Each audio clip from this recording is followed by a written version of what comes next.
Assalamualaikum warahmatullahi wabarakatuh. Perkenalkan, nama saya Putra Tama Soeharto, stambuk 093/2018. Saya merupakan salah satu asisten laboratorium batuan praktikum geologi dasar. Nah, pada kesempatan ini saya diberikan tanggung jawab untuk membawakan materi mengenai batuan beku. Namun sebelum lebih jauh membahas mengenai batuan beku, ada baiknya terlebih dahulu kita membahas tentang proses pembentukan batuan melalui siklus batuan. Nah, proses pembentukan batuan diawali dengan adanya proses magmatisme yang membeku di permukaan.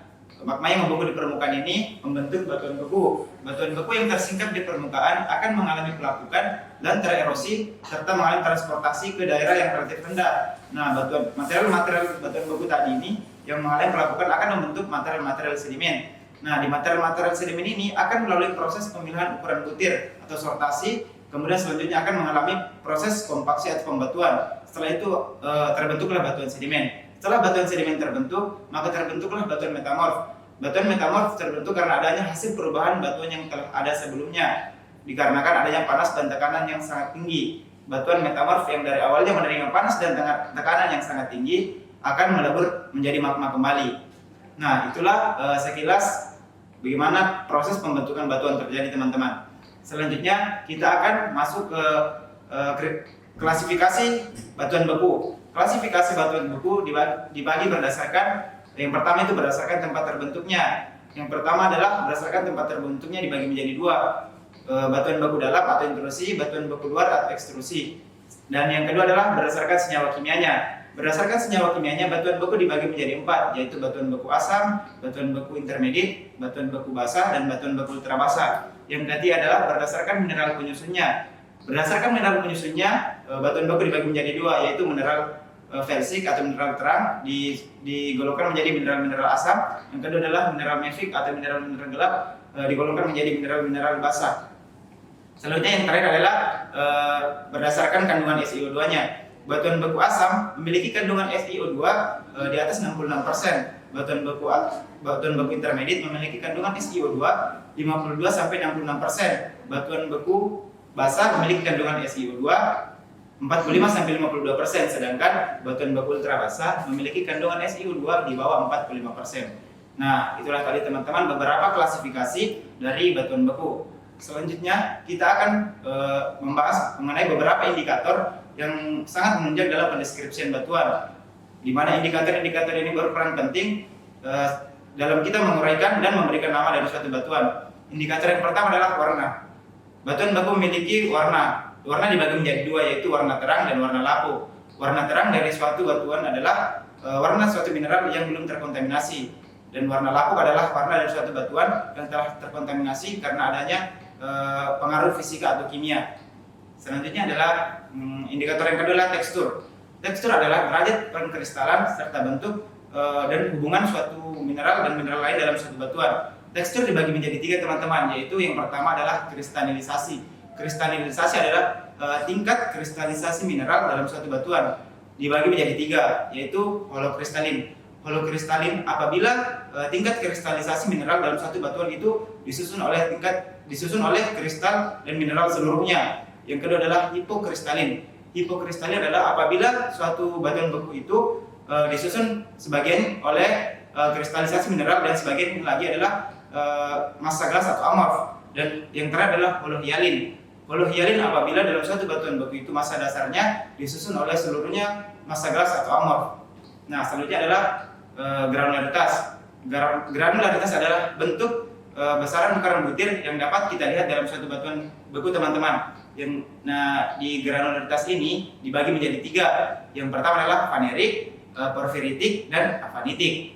Fanerik adalah apabila besar butiran dalam satu batuan beku itu dapat kita bandingkan dengan mata biasa tanpa menggunakan alat bantuan mikroskop. Nah, sedangkan porfiritik apabila dalam suatu batuan beku itu bentuk kristalnya sebagian dapat kita lihat dengan mata biasa atau sebagainya lagi harus menggunakan alat bantu seperti mikroskop. Dan yang terakhir adalah afanitik. Afanitik ini dapat kita lihat apabila menggunakan alat bantu seperti mikroskop. Nah, itulah tadi granularitas. Sekarang adalah fabrik. Fabrik dibagi menjadi dua, yaitu bentuk kristal dan relasi.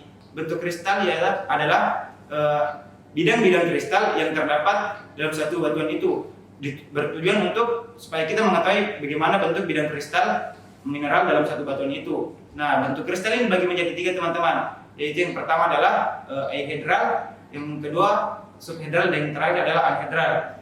Euhedral apabila bidang kristal mineral dalam suatu batuan itu baik, sedangkan subhedral apabila bidang kristal mineral dalam suatu batuan itu ada yang baik dan ada yang tidak baik. Sedangkan anhedral adalah apabila bidang kristal mineral dalam suatu batuan itu tidak baik. Nah, yang terakhir adalah relasi. Relasi adalah besar butiran serta hubungan suatu mineral dengan mineral lain dalam satu batuan. Besar butirannya ini kalau equigranular itu besar butirannya sama besar atau seragam. Sedangkan inequigranular apabila besar butiran kristal mineralnya dengan satu dan yang lain adalah tidak sama besar. Nah, itulah tadi pembahasan mengenai tekstur. Selanjutnya struktur. Batuan beku di lapangan memiliki kenampakan struktur. Struktur ini bertujuan untuk bagaimana kita mengetahui kenampakan roman dari suatu batuan di lapangan. Nah, struktur dibagi menjadi 4 teman-teman. Yang pertama itu adalah masif. Masif apabila seluruh massa berupa massa yang wajar dan kompak. Yang kedua adalah vesikular. Vesikular apabila lubang-lubang kecil dalam suatu struktur batuan ini memiliki lubang-lubang kecil berbentuk elips, tabular, dan bundar. Yang selanjutnya adalah amigdaloidal. Amigdaloidal ini sama dengan vesikular, tetapi dia diisi oleh mineral-mineral sekunder dan mineral-mineral sekunder seperti silika. Dan yang keempat adalah scorius. Scorius ini adalah sama dengan vesikular sebelumnya. Dia memiliki lubang-lubang yang sangat banyak, tetapi penyebarannya dia merata. Nah, itulah tadi beberapa struktur batuan beku yang dapat kita lihat di lapangan teman-teman. Dan masih banyak lagi struktur-struktur yang dapat kita lihat di lapangannya. Nah, baiklah teman-teman, selanjutnya kita akan membahas mengenai skala Trevis dan skala Fenton. Skala Trevis dan skala Fenton merupakan parameter yang digunakan dalam penentuan dan penamaan batuan, khususnya batuan beku. Nah, teman-teman bisa lihat di depan saya ini, di sini sudah ada skala Trevis dan skala Fenton. Pertama, saya akan menjelaskan bagaimana penamaan batuan menggunakan skala Trevis. Di hadapan saya sekarang ini sudah ada skala Trevis. Skala Trevis merupakan salah satu parameter yang digunakan untuk penamaan batuan beku, baik itu batuan beku asam, intermediate, basah maupun ultra basah. Nah, ada 2 komponen penting dalam menentukan penamaan batuan menggunakan skala Trevis, teman-teman. Yang pertama yaitu tentukan mineral penyusunnya, selanjutnya granularitasnya. Sehingga dalam skala Trevis ini dibagi menjadi beberapa klasifikasi dan golongan. Untuk golongan pertama yaitu golongan ini merupakan batas wilayah untuk penamaan batuan beku asam. Selanjutnya batas wilayah ini sampai sini merupakan batas wilayah untuk penamaan batuan beku intermediate.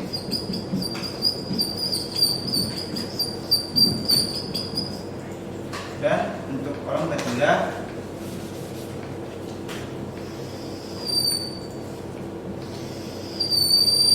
ini merupakan batas wilayah untuk penamaan batuan beku basah.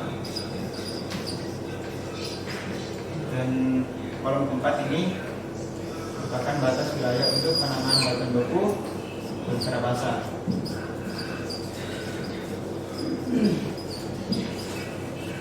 Mengapa dibagi menjadi beberapa bagian begini? Karena persentase mineralnya itu berbeda-beda, teman-teman. Untuk batuan beku asam itu K-feldspar-nya lebih dari 2/3. Untuk batuan beku intermediate K-feldspar-nya 1/3 sampai 2/3. Ada juga feldspar plagioklasnya di atas 2/3, tapi dia lebih dominan enak plagioklas.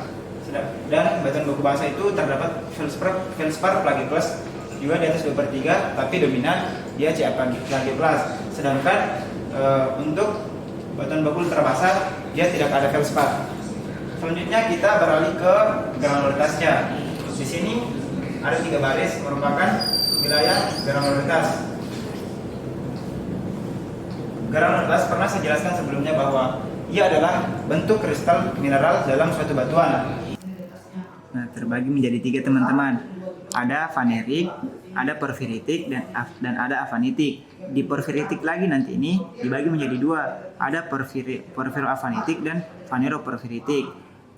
Yang pertama itu vaneroporfiritik apabila bentuk kristal dari suatu batuan itu dominan yang bisa kita lihat dengan mata biasa dibanding dengan menggunakan alat mikroskop. Nah, sedangkan di porfiroafanitik yaitu apabila lebih dominan yang bisa kita lihat dengan alat bantu seperti mikroskop dibanding dengan mata biasa.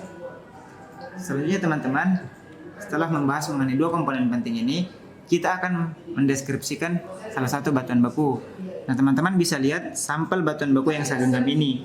Dalam sampel batuan saya genggam ini ada mineral-mineral penyusunnya. Mineral penyusunnya itu yang pertama feldspar plagioclase ditandai dengan warna abu-abu dan mineral kuarsa ditandai dengan warna putih yang bening.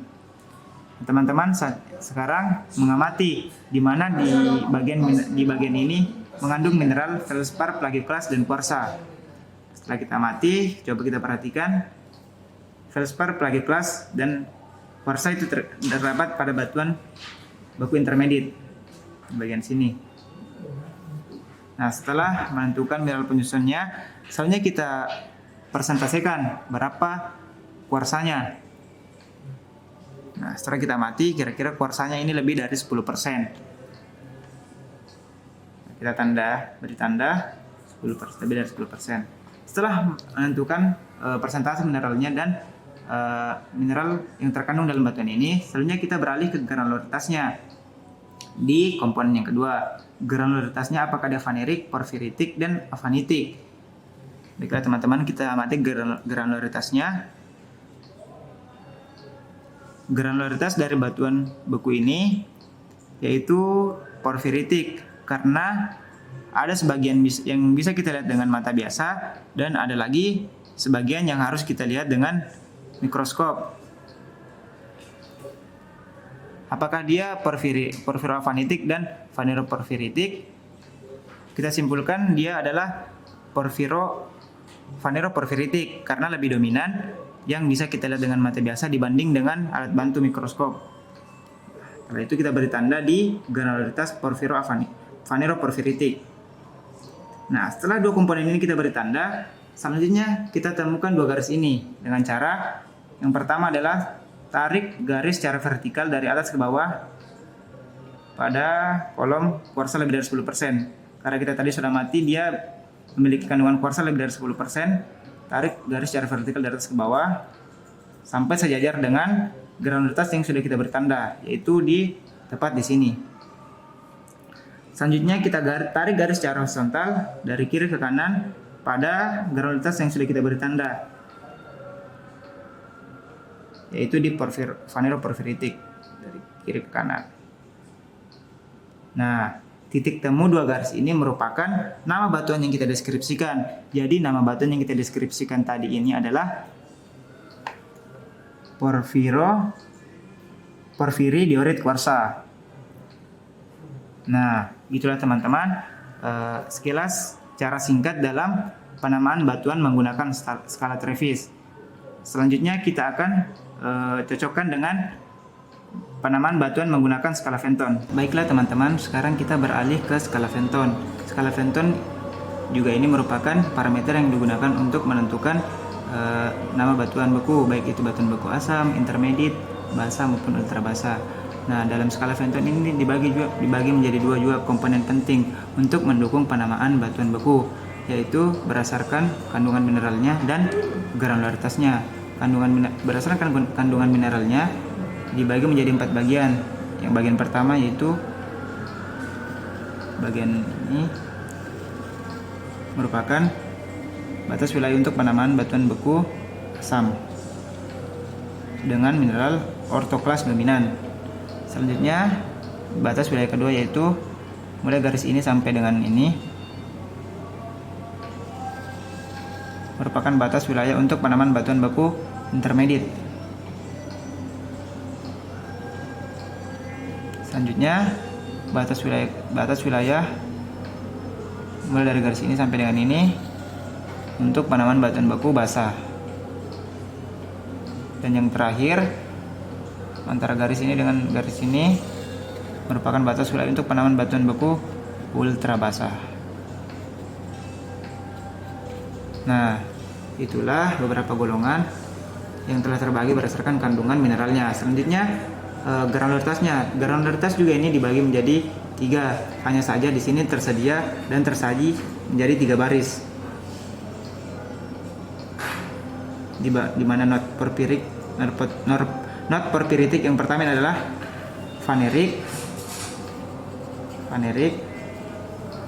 porfiritik. Yang baris kedua ini adalah vaneroporfiritik, dan yang ketiga adalah porfiroavanitik, dan yang terakhir adalah avanitik. Dilambangkan dengan not porfiritik juga dalam bahasa lain juga. Nah, setelah kita mengetahui dan membahas dua komponen ini, selanjutnya kita akan mendeskripsikan batuan yang telah kita deskripsi tadi dengan menggunakan skala Trevis. Kita akan mendeskripsikan dengan batuan yang sama untuk membuktikan keselarasan dan kecocokan antara dua skala ini. Teman-teman bisa lihat di sini mineral yang terkandung adalah plagioklas dan kuarsa. Nah, teman-teman bisa lihat ini adalah mineral plagioklas yang abu-abu, dan yang warna putih bening ini merupakan mineral kuarsa dengan putih jernih. Nah, teman-teman amati di bagian mana mineral plagioklas dan dengan yang memiliki kuarsa. Teman-teman bisa lihat di sini, berarti dia berada di batas wilayah batuan beku intermediate. Tepatnya di bagian ini, plagioklas dominan dengan ada kuarsa. Nah, setelah mengetahui kandungan mineralnya dan kedua kandungan mineralnya yaitu plagioklas dominan dan kuarsa, selanjutnya kita lagi tentukan granularitasnya. Granularitasnya yaitu